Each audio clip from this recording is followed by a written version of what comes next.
Tolong! Tolong! Tolong! Tolong! Tolong! Kelemasan! Kelemasan!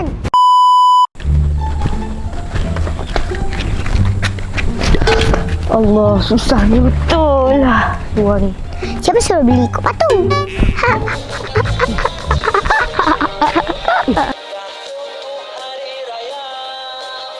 Itu, pakcik terjukit lah. Assalamualaikum pakcik. Pakcik tengah buat apa ni? Pakcik tengah buat video muzik lagu raya. Puasa ke baru berapa hari? Dah buat lagu raya ke pakcik? Buat awal lah, baru tak kalut. Pakcik, kalau tetamu datang rumah pakcik halau tak? Ish, kenapa pula nak halau? Pakcik ajak dia masuk rumah, layan dia baik-baik. Tetamu tu kan. Tapi bulan Ramadan kan baru tiba. Pakcik dah tak sabar jemput Syawal. Tak rasa bersalah ke pakcik? Tak salah nak raikan Syawal. Tapi hormatlah sikit bulan Ramadan. Berani awak tegur saya ya?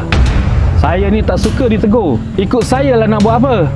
Kubur masing-masing. Jangan sibuk dengan urusan orang lain. Astaghfirullahaladzim. Macam mana? Tolong! Tolong! Tolong! Tolong! Tolong! Tolong pakcik! Macam mana bagi tolong? Tolong! Tolong! Alamak. Saya nak kena buat apa ni? Saya nak kena buat apa ni? Saya nak kena buat apa ni? Tolong pakcik, tolong pakcik. Kalau orang yang keranda. Saya belum mati lagi lah. Kau ambulan je. Okey, baik. Tolong. Kelemasan. Allah. Jangan main-main boleh tak? Baiklah, saya call sekarang. Hello penggali kubur, ada orang cedera.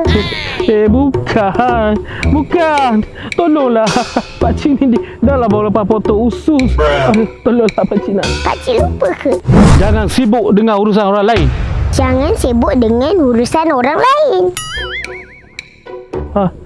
Baik. Pakcik minta maaf. Tolong pakcik. Maaf pakcik. Adik saya ni selsema.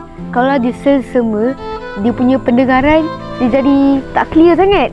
Mari saya tolong pakcik. Tolong pakcik. Aduh. Tolong. Okey. Terima kasih nak. Sama-sama. Harap pakcik ni belajar sesuatu lah daripada ujian hari ni. Macam mana bagi tolong? Kamu tunggu je. Adina pura-pura pekak tau. Tak sia-sia pura-pura pekak.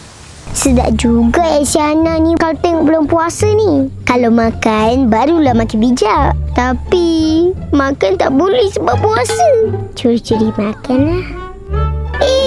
Tak boleh. Nanti awak hantar hujan macam pakcik tadi macam mana?